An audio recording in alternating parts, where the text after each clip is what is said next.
And I do have the chat box open so I can answer questions as they come up. There is a delay of about 60 seconds between me talking and what you see, so that keep that in mind. And I'll also go over all questions at the end of the webinar, and we'll have a Q&A session.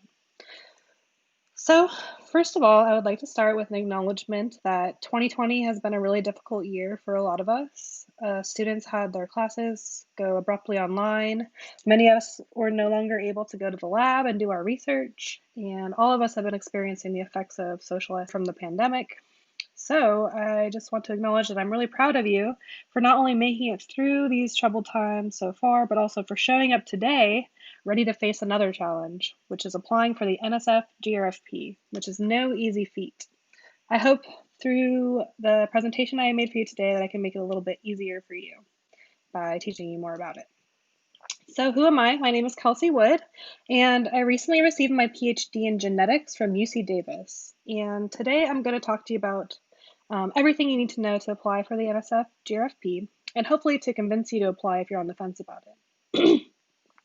A little background about myself. I won the GRFP in 2014, and my application was helped a lot by a workshop on the fellowship that I attended at UC Davis. So I was inspired at that point to take over that workshop the next year, and I basically taught a version of the workshop you're going to be seeing today for the last 6 years. And my aim is really to give you all the specifics on the GRFP and share my advice on preparing a competitive application. And let me know if you guys can hear me okay, if someone wants to say something in the chat box. Okay. So there's several reasons to apply for fellowships. The main one is that you might just win them. Winning the GRFP is highly beneficial to your wallet in that it provides a stipend of $34,000 per year, which is much higher than what most institutions offer. Combined with the institutional allowance of $12,000 per year, winning the GRFP is basically winning $150,000 towards. If you win the fellowship, you also have access to additional funding opportunities for international collaborations through the GROW program and internships through the GREP program. Winning fellowships, in addition to money, winning fellowships also gives you the freedom to research what you want in grad school. Theoretically, since you're self-funded, then your PI can't tell you what to do. And you also don't have to rely on TA-ships, which really frees a lot of your time to focus on research. Finally, fame. Winning fellowships is obviously really good for your CV. This fellowship in particular is really well known and prestigious, and having it on your CV will not only help you get jobs once you graduate, but winning fellowships and awards in general can lead to winning more fellowships and awards and a positive feedback loop. I personally believe that me winning the GRFP helped me to win a USDA predoctoral fellowship that I received in 2017, for example. Lastly, even if you don't win the fellowship, it's a really good practice to apply. Writing grants and selling yourself in your research is now part of your job as an academic, so it's good to gain these skills now.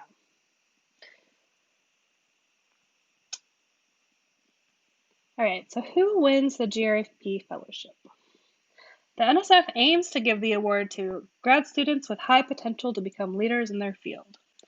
There are unfortunately only 2,000 awards given, and with around 13,000 applications, it's definitely one of the more competitive fellowships, with around a 15% acceptance rate.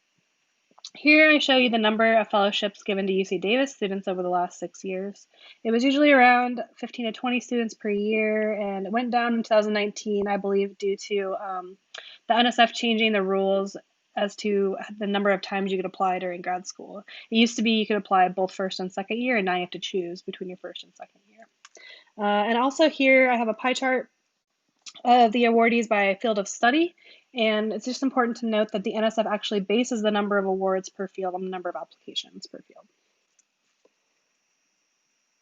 Who is eligible for the NSF-GRFP? You'll want to check the solicitation for the absolute rules on eligibility, and you can also call the NSF if you have questions on whether or not you're eligible. But in general, it's open to U.S. citizens, national and permanent residents, unfortunately not available to international students. And you must be pursuing a research-based master's or a PhD in an eligible STEM field. Most STEM fields are eligible except biomedical related research or agricultural research. It is allowed, but the research must be focused on basic science, or in the case of biomedical engineering, it must be focused on the advancement of engineering principles rather than on applications. Social sciences are allowed and actively encouraged by the NSF, and you can't be getting a dual degree. There are 4 different academic levels that the NSF will evaluate applicants on. You'll be compared to people within the same level as you. So the first one would be undergraduate seniors or people who are applying to grad school this fall. So you had no grad study thus far. The second one is first year grad students. Third is second year grad students with less than 12 months of graduate study by August. And the fourth level is somebody who's had greater than 12 months of graduate study, not currently enrolled in a graduate program, with an interruption of graduate study of more than 2 years. And so the fourth level is the only case in which you can have a master's degree already and be eligible for the GRFP. If you have a master's and you haven't had a gap of over 2 years, then you're not eligible. Okay, when should you apply? So if you are an undergraduate or pre-first year, you should apply if you're definitely applying to grad school this year. You can use your personal statement in your graduate school applications, and winning the GRFP will really help you get into grad school and join whatever lab you want. So it's really worth it to apply. And what you'll want to do is you'll basically pick one institution to write for your research statement, like as if you were going to that school. And then if you're a current grad student, you need to decide between whether you want to apply your first year or second year. You can apply as an undergraduate and then again as a grad student. So if you're already a grad student, then you need to choose. I think that it can be really beneficial to apply first year if you already have publications from your undergrad or predoctoral research. If you've joined a lab already, or you're rotating but you know in your heart what lab you want to join, then it can be useful to write as a first year. And also if receiving the fellowship would influence which lab you would join. For example, if they're the lab that you really want to join, but they don't have enough funding for you, you could apply to the NSF and then you might be able to join that lab. And the most important factor, I think, when deciding to apply to the first year is that you have something really solid to write about for your research proposal. So you can base it on your undergrad research or the research you want to do in grad school. And I'll go more into detail on research topics soon. And then you can choose to wait until second year if you're currently a first year, if you will have publications by your second year, or if you just don't have any idea of what lab you're going to join or what you're going to be working on. And then if you think you'll have preliminary results by next year, which is actually expected for a lot of second years. So in the end, it's really I think it's up to your unique individual situation on whether you should apply first year or second year. And I'm happy to help people if they want to send me emails on their situation. I can give you my advice. All right, but should I apply? I get this question a lot. People are wondering whether it's even worth it for them to put in an application because they may have some concerns about a poor undergraduate GPA. And I think that shouldn't stop you from applying. You can usually explain this in your personal statement, or you can compensate for it. Or you might have a lack of research experience. Again, shouldn't stop you from applying. It's something you can explain in your personal statement. Perhaps you switched fields or you went to an institution that didn't have a lot of opportunities. Or you can decide to wait to your second year when you will have at least 1 year of research experience. Lack of broader impacts is a legitimate concern because broader impacts is a really important part of this fellowship. And what I recommend people do is they use non-science examples if they don't have a lot of science broader impacts, and then have a lot of planned broader impacts to make up for a lack of past ones. People are worried that they're too busy to work on this fellowship because it definitely takes some time to work. And I say that if you're attending this webinar now, then you're definitely in a really good place to start early, use deadlines, and you'll have plenty of time to write a fellowship. And yeah, if you don't get the fellowship when you're a pre-grad, you can apply again your first or second year.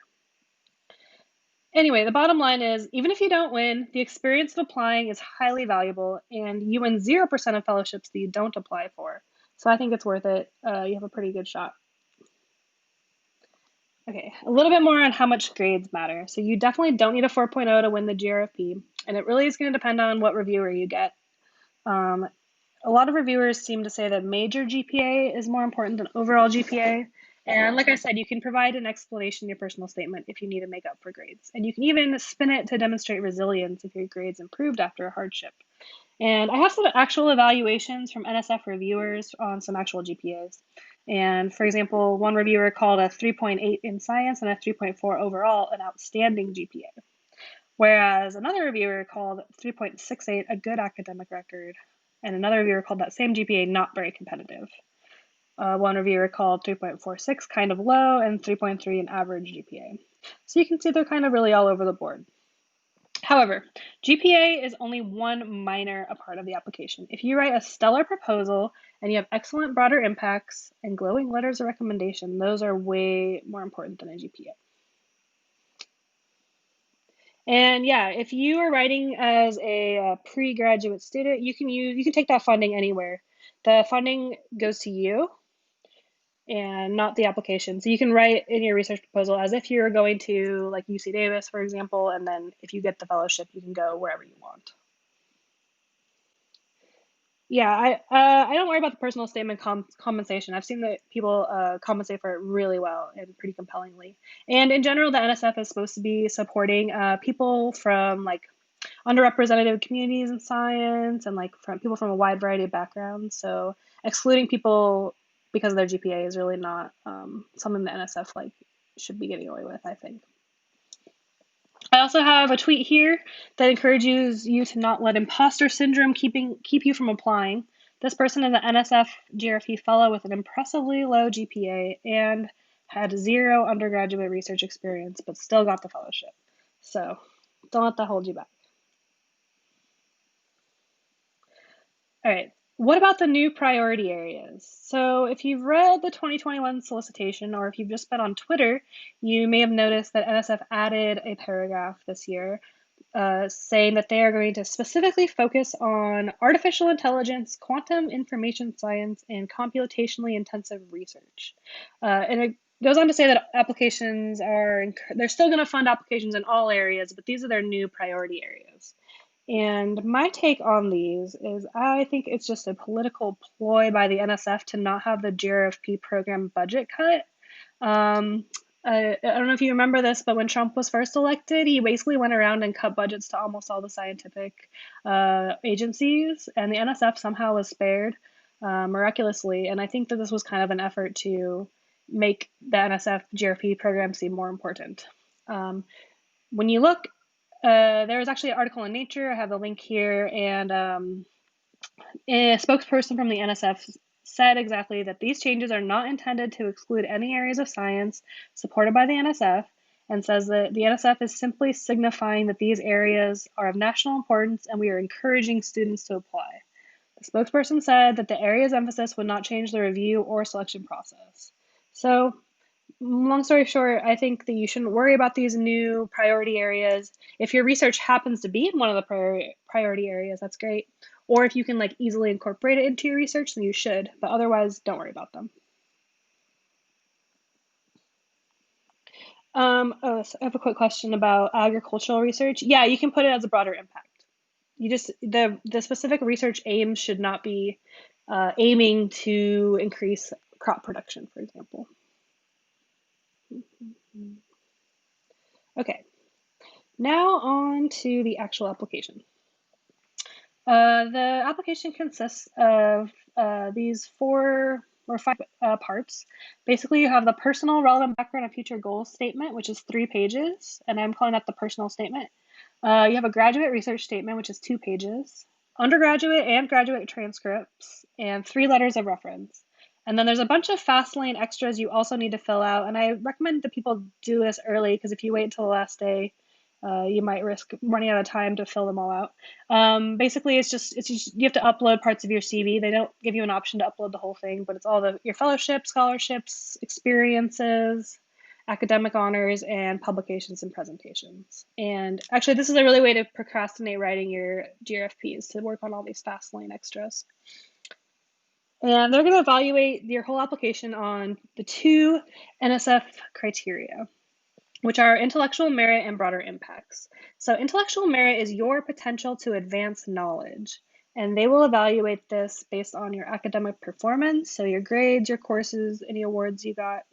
They're going to evaluate this based on your academic or your graduate research proposal, how scientifically sound it is and well written and well thought out. They will also base this on your research and professional experience and based on the recommendations of your reference letters. Broader impacts is your potential to benefit society and contribute to the achievement of specific desired societal outcomes.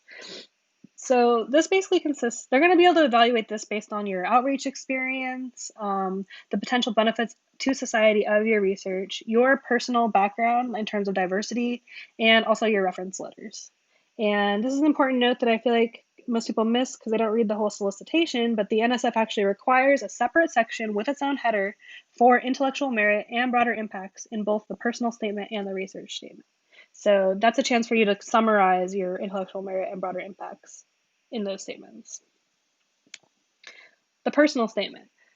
This is your chance to introduce yourself as a scientist and as a person. And I recommend a lot of people, there's some really great examples there on the internet of people's personal statements and their research statements, and I really recommend that people read as many of these as possible for ideas. But you really want to kind of be unique and memorable without being too cliche. So there's some really great examples of there where people tell a story about how they got into science or about why they're so passionate about science. But you want to be careful to not fall into the trap of using the same story as everybody else. So a really common one is when I was a kid, there was this cool science thing, and it made me realize that science was cool or something, cliche like that. Or another one is like I had a relative who got cancer or another disease, and that made me want to cure it, and so I became a scientist. Even if those are true, like they come off as pretty cliche. So I would recommend coming up with a more unique story for you. And then after your intro, your little intro story, you'll want to write about your relevant background. So you basically just take your CV and turn it into paragraph format. So for each experience, you describe the experience, what you learned from it, who mentored you, whether there were any publications or presentations, and etc. And you want to do this for your outreach experience as well. And you want to demonstrate that you have the experience to be successful in grad school. Yeah, you could include newspaper articles in your application. That would be an example of a broader impact, and that would be really good to include. And finally, the personal statement ends with a future goals statement. And here I recommend that people include and describe why they want to be a professor in academia. And even if this is not exactly what you want to do, I think it's a good idea to write about it because the NSF is trying to fund leaders in basic research. And they're not actually going to hold you to it. So I just recommend people like go that route and describe why they want to be a professor. If your career goal is to work in government in a governmental agency, you could also write about that. The NSF does want to support future leaders in government, but they seem to not support industry as much. Yeah, you should be able to include links to your articles in your personal statement. I've seen people do that. All right, letters of recommendation. So the NSF recommends at least three letters of recommendation. Applications with only 2 will be read, but are not likely to be as strong. I suggest that you can ask up to 5 people to write you letters. 3 will be read and 2 will be backup. And I really recommend asking for at least 4 because I've seen it happen too many times that their letter writers don't turn in their letters on time, and then they'll either have a weaker application, or if there are too few letters, they won't be read at all. This happened to somebody I knew my year in grad school, and it was really sad. And one thing you can do to prevent this from happening is to email your letter writers often and actually give them a heads up now. Let them know that you're going to be applying for the GRFP and ask if they'd be willing to write you a letter. Who should you ask? So if you are a current grad student, you should ask your current graduate advisor, and you must have this person as a second year. And they should also comment on the originality of your proposal. You want to have at least one former research supervisor as a letter writer who can talk about your research skills. And then you'll also want somebody who can speak to your broader impacts. This could be the same person, or it could be somebody who, for example, supervised you at an outreach activity. Um, Other letter writers can be professors that really adored you. And if you have low grades to explain, you should really try to have one of your letter writers vouch for your academic abilities. And so when you email your letter writers, you'll want to send them the instructions for letter writers, which is on the NSF's website, and then ask them what you'd like them to emphasize. Most likely they're going to be familiar with the NSF-GRFP, but if they're not, you might want to explain the unique things about this award. For example, the fact that they really care about broader impacts. And then once they're ready, you should also send your letter writers a copy of your personal and research statements and your CV. And make sure your letter writers submit their letters on time. Can't emphasize that enough.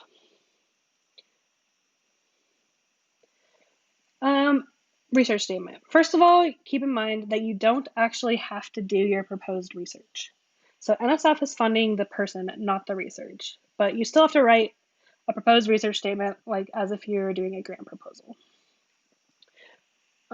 If 5 people write letters, only 3 of them will be read, and you rank them for the NSF. So research statement that you don't actually have to do, but it can be nice to write about what you're planning on doing because you're going to be doing a lot of work on this. So second year, if you're a second year grad student, you're definitely going to want to write about your research, and ideally you'll want to write about the research you've already been doing for a year with preliminary findings if available. I'm guessing they'll be a little bit more lenient this year because of the issues with the pandemic, but in general, it's really good to write about stuff you've already been working on as a second year. If you are changing projects, you can also write about the new project, but ideally with something you have some background on, and if you can, try to include some preliminary data. If you're a first year, you also want to write about your research, but you might not have any yet. So if you're rotating, I would write about the research you're planning to do during your first rotation or in the lab that you ultimately want to join.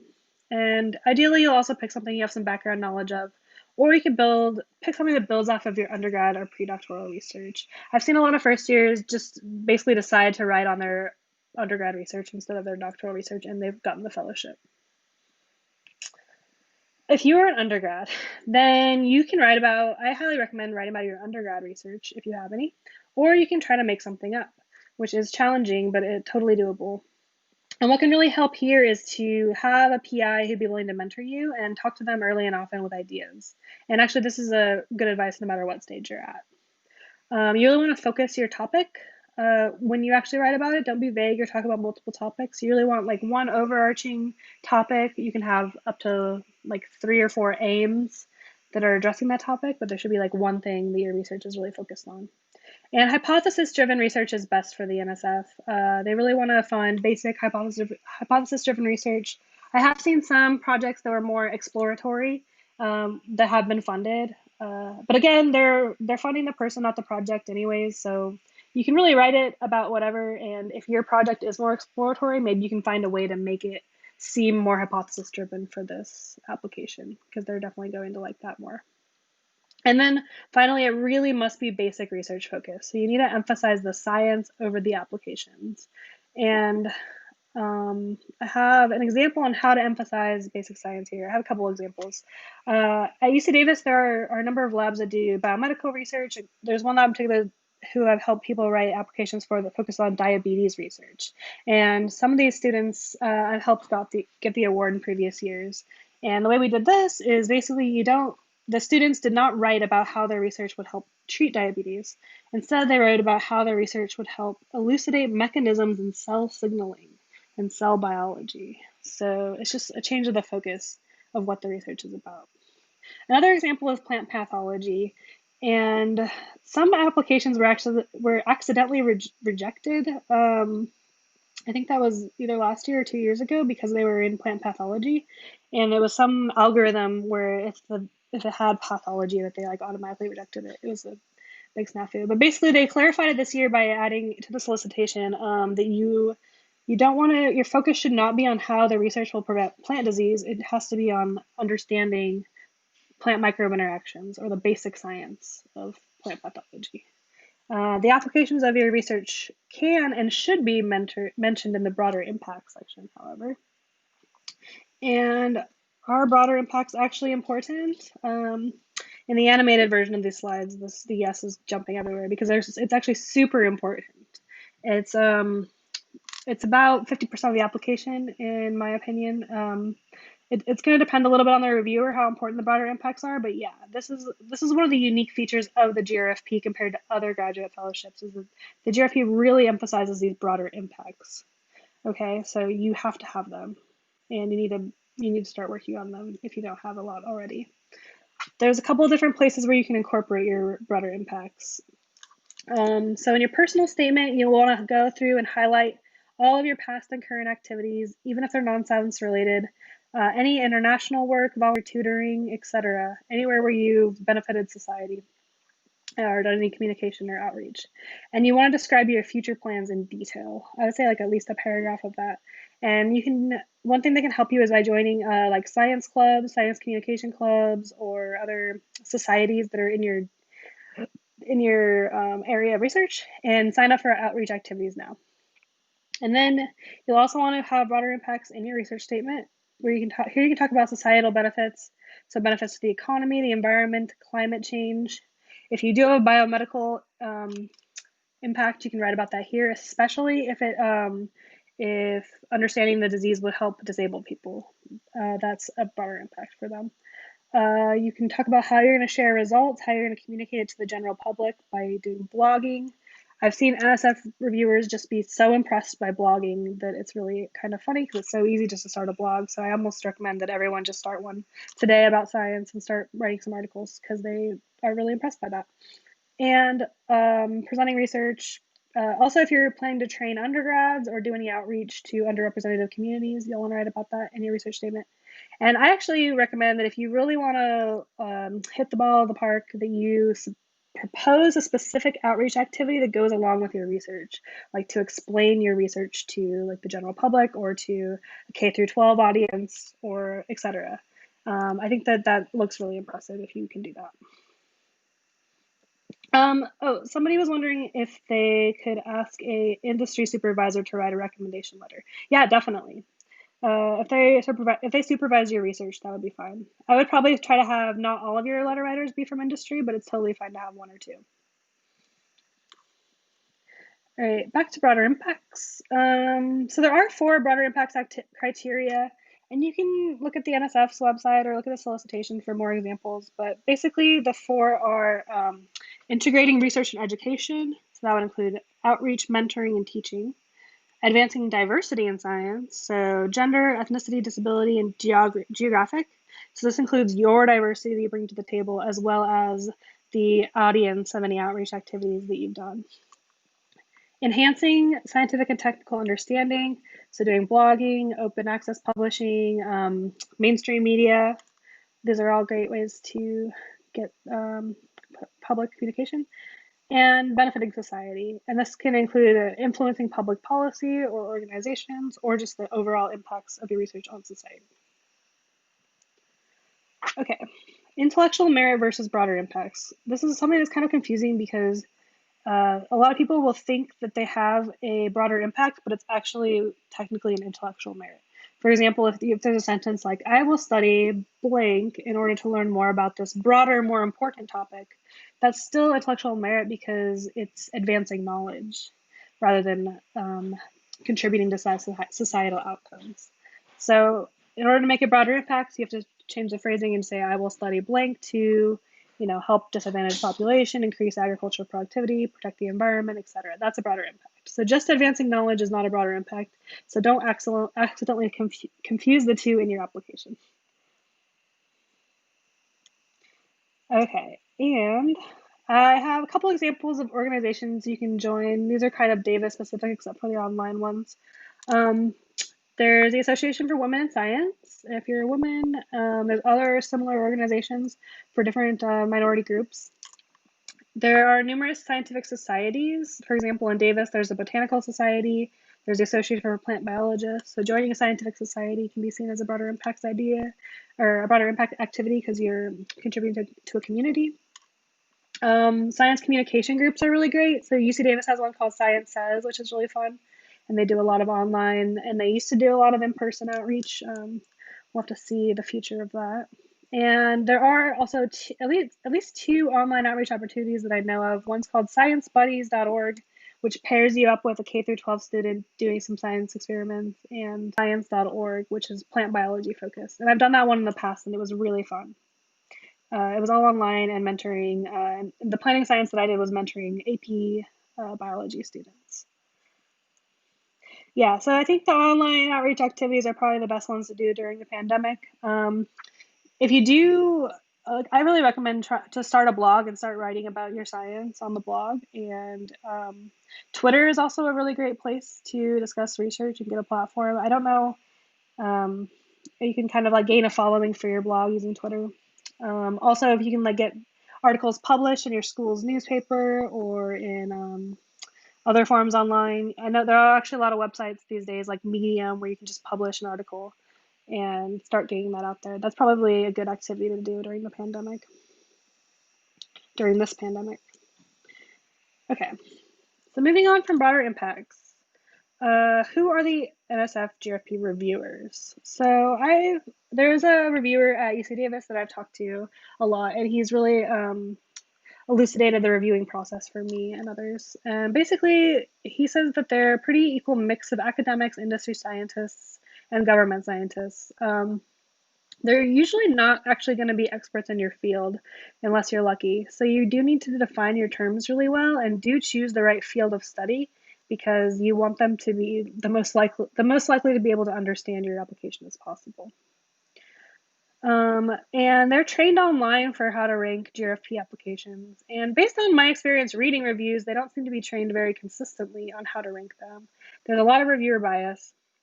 And one thing the NSF tries to do to make up for that bias is that they calculate a z-score for each reviewer. So the z-scores are compared across reviewers, basically, like so it ranks them.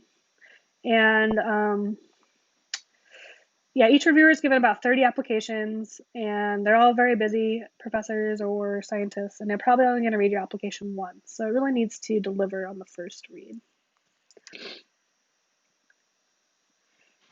And then I have a couple examples of some reviews. I really highly recommend, going online and reading reviewer impact on other people's applications because it's really insightful to kind of get into the heads of reviewers. So this one is reviewer one. This one's actually from my NSF proposal. And I liked reviewer one because they gave me 2 excellent scores. Excellent for intellectual merit and for broader impact. So you're actually, in the reviews, you're evaluated on intellectual merit and broader impacts, and you're given a score for each of those, and then they're going to average them. So this is, again, to emphasize how important broader impacts are. It's basically half of your points. And what this reviewer liked about my application is they liked my in-depth research plan with clear indication of the scientific questions, specific aims, detailed and well-thought-out experimental designs. They noted my research experience, my publication records as benefits to my application. And then for broader impacts, they liked that I was actively involved in community outreach, mentoring disabled students, and that I was one of the active members of the Association for Women in Science, which I wouldn't say that was true. I was in the association, but I didn't really do anything. And yeah. But however, reviewer 2 was less enthusiastic about my proposal. So this is the same proposal. One reviewer gave it 2 excellent scores, and this reviewer gave me a very good for intellectual merit and a good for broader impacts. So they liked that my proposal was strongly written and highly logical, but they felt like my broader impact could have been more strongly presented / more convincing.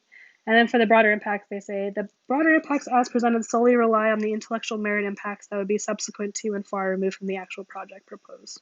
So I think I made the mistake here in my application of writing about intellectual merit in the broader impact section and not really emphasizing my broader impacts. Luckily, I still got the fellowship. So, but I just wanted to show those 2 examples on like how varied reviews can be and how reading reviews can give you warnings on what to look out for. Someone says in the broader impact section, is it better to focus on past or future broader impacts?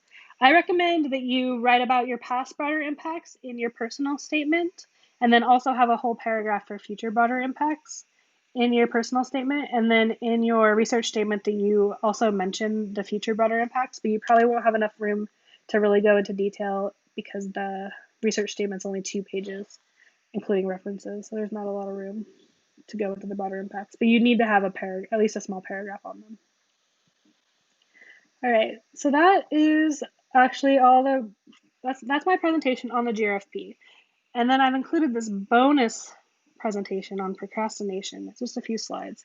But I think it's really important because I think for a lot of grad students and undergraduates as well, that procrastination can be an invisible roadblock that can prohibit you from either applying at all or can make it so you wait till the last minute and you don't submit as strong of an application. And I think the one thing in order to fight procrastination, it really helps to understand what causes it. And it's not caused by laziness or lack of ambition. It's actually basically it's a psychological phenomenon and a behavioral conditioning one, where your brain is trying to decide between short-term immediate rewards and working towards your long-term goals, in which you have a really delayed reward. And most of the time, your brain is going to choose the immediate reward because you have all these appealing distractions. You have Facebook, television, etc. Hanging out with your friends. You get an immediate reward. The long-term consequence, though, is that you have delayed guilt and anxiety over not completing the task. And this can actually cause your brain to want to go to the immediate rewards even more, and you kind of cause this loop where you're stuck in the immediate rewards and just feeling worse and worse about not working towards your long-term goals. In addition to the fact that the long-term goals result in a delayed reward, you also have fear of failure, imposter syndrome, and task adversiveness that can prevent you from even getting started. And studies have shown that depression or anxiety can make these worse. So it's really to work towards your long-term goals. And so you need techniques to deal with this. And actually, I think it's worth mentioning that I found that antidepressants, for me personally, helped me a lot with my procrastination because I was just really anxious about not working. Anyway, I have also a couple of non-medical techniques for dealing with procrastination. And the one that I recommend the most is this little tomato timer here, also called a Pomodoro timer. And it's really simple and it sounds almost stupid, but it's a magical technique where you just set a timer for 20, you work on something like straight for 25 minutes without any distractions. And then you get a 5-minute break where you can check Facebook or do whatever. And they're like apps, and each one of these sets of 25 minutes is called like a Pomodoro. There's like apps, they're called like tomato timer apps or other ones you can download. I don't know, it sounds really simple and silly, but it works like magic, and I highly recommend you try it if you have problems with procrastination. I think another reason that it helps is because it doesn't seem that daunting to only work on something for 25 minutes. And usually what happens is once you do set of 25 minutes, you're going to want to do another one, and you'll end up getting a couple hours of work done. And so I use this technique to write my NSF, and I've used it in the rest of my grad school career. Another technique is just acceptance and mindfulness. So just accepting the fact that you're a procrastinator can actually help, because then you stop beating yourself up over it and stop giving yourself anxiety, which makes it worse. So just be mindful that you're going to procrastinate and be proactive at preventing it ahead of time by using these techniques, for example. A really successful technique for me is peer pressure. So I used it a lot during this pandemic. I had accountability buddies that I would message and let them know what I accomplished each day and what my goals were for the next day. And I think having peers that will hold you accountable or who are working on similar stuff as you can really help. So if you have other students at your school who are writing the GRFP, those would be perfect peers to hold you accountable and be accountability buddies with. You can also set writing rituals, like specific locations, to kind of help you get into the mood for writing. I used to go to coffee shops, but now I just have a desk in my house that I use. Positive procrastination is a clever trick. So this is a technique where you